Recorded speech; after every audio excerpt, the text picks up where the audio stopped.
So I get this phone call, and they said, hey, you need to get over to the job site. And I said, is it Andy? They said, yes, it is.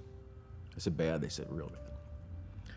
So I rush over there, and, they've already got him on the ground there, and they're trying to put air in his lungs. They're trying to give him the paddles on the chest to start his heart. And, I had to watch that for about 30 minutes.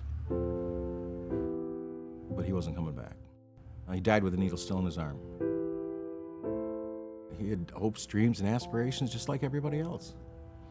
A young kid who had everything going for him in the world that ended up dead in an outhouse on a job site.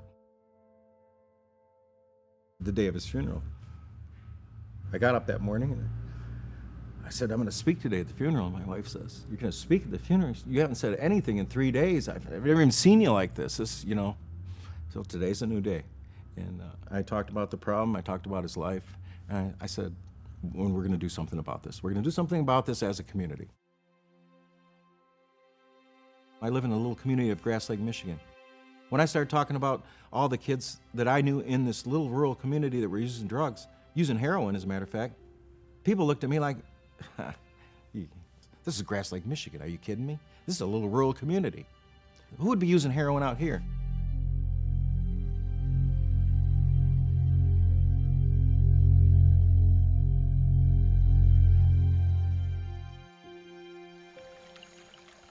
This is my favorite spot in the world, no question about it.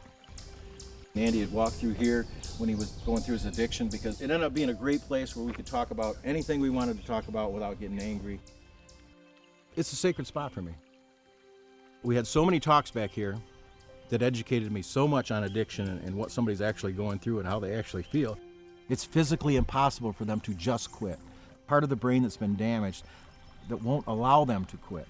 The brain actually thinks that you're dying because you don't have that in your system. It would be like me telling anybody out there, stop drinking water. There was a swamp and a swale that went through here. And he says, Dad, do you think we could make that into a creek or a river? And I said, I don't know. I said, anything's possible. I think we can. He says, Dad, he says, we could bring back the backhoe back here and we could do all this stuff with equipment. We could whip this out. I said, no, we're not going to do it that way, Andy. I said, we're going to do it a shovelful at a time. We're going to do it a rock at a time. And that's kind of how we built this stream. We'd shoot the breeze on the way back here. We'd set that rock. We'd think about where we want to set another rock. And then you go for another 10 yards. And, it takes a long time, but you get there. And that's the same with addiction. You're not going to get rid of addiction overnight. We haven't done a very good job historically in terms of addressing the underlying issues. And so when I use the term revolving door advisedly, people just keep coming back. 80% of the people that go to a 30-day stay relapse within the first 2 weeks. So we're going to treat somebody for 30 days for an illness that's going to last 1.5 years or 2 years? What's wrong here? It really bothered me when so many people were failing in what I was attempting to do with them prior to the treatment course, and I took it rather personally.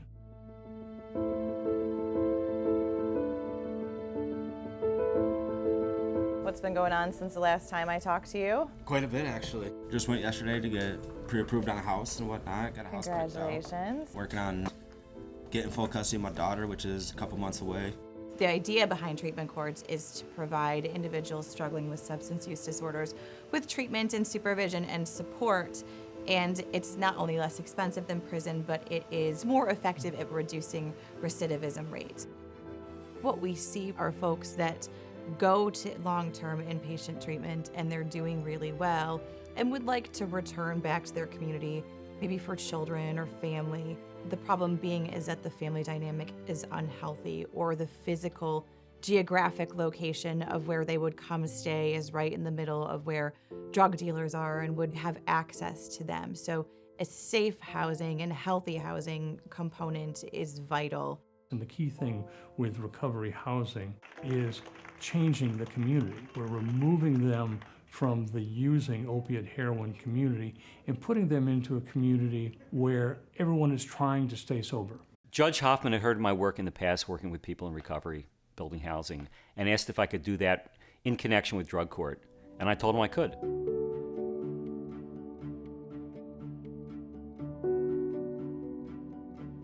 But what I couldn't do was pull together the state resources and the state support to make it happen.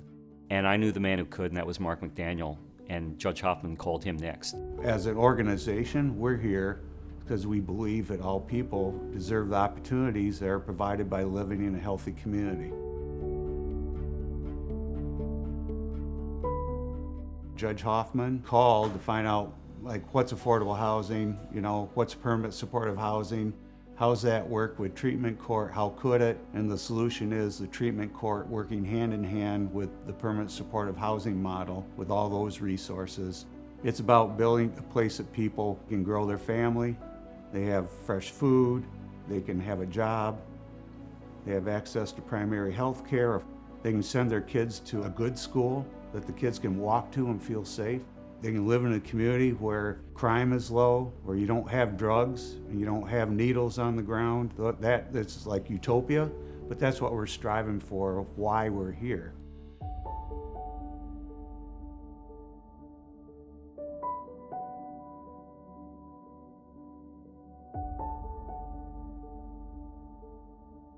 When you talk about doing something the first of its kind in the nation, people look at you like, really, how can we possibly do this? How can we make something like that happen?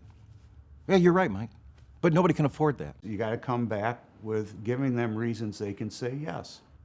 Okay, how about we sit and figure a way to make it affordable for people to do that? Because if we want to look at the other end, it's costing this country about $200 billion a year by letting it go the way it is.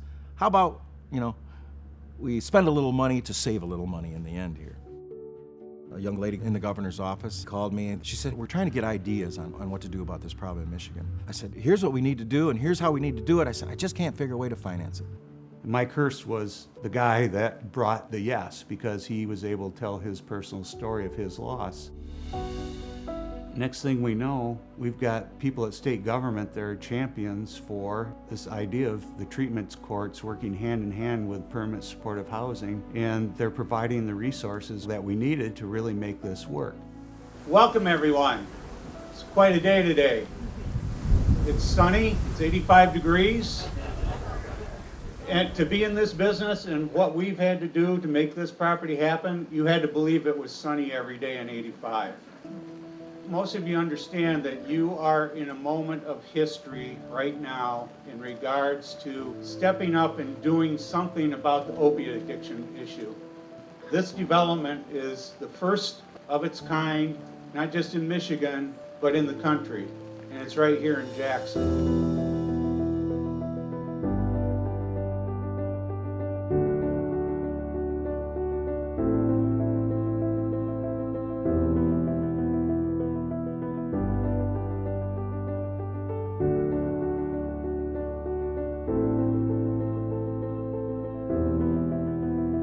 This is the biggest step in recovery in over 30 years.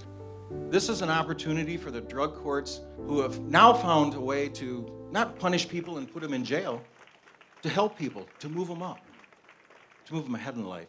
In my addiction, I lost my kids for 4 years, and I kept saying, if I could just get back to them, I could do it. That story about Andy Hurst, it happens every single day. In this community, somebody dies every week, if not 2 people. Everybody's got a little piece of skin in this game. We have the private sector, we have the general public, and we have the government all working on the same page. Now, I think that's the first time that's been done in a long time.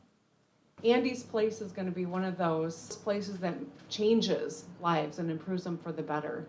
And I'm eager to continue to work with Representative Alexander and Senator Shirkey and anyone, no matter what side of the aisle you find yourself on, who actually wants to solve problems. I would venture to say that there's not a single person in this tent today that has more than 1 degree of separation from being part of somebody who's experienced some kind of addiction problem. And when this model was presented to me, I thought, finally, an opportunity to provide a place where they have a chance for success. Great ground. It's hard. We couldn't be more excited about Andy's place. It's something that we have wanted for a long time. It's been a barrier for success to a lot of our participants, so having the option of housing at Andy's place is going to make all the difference in the world to some of our people that maybe in the past were unable to be successful in their recovery because they didn't have a safe place to live. Everybody knew Andy. They know what kind of kid he was. It was a real big deal when he died because he was loved and liked by everyone. A few days before he passed away, he said to me, I just don't think I have a purpose in life. And I said, well, everybody has a purpose in life, Andy. And he goes, well, what's mine then, Dad? You know, I couldn't come up with a quick answer. You know, I figured out his purpose. And his purpose was not to live a long life. His purpose was to live a short, wonderful life. Then he died in a tragic event. And that brought an entire community together. And, you know, we hope it brings the entire state together. We hope it brings the entire nation together to help fight this epidemic.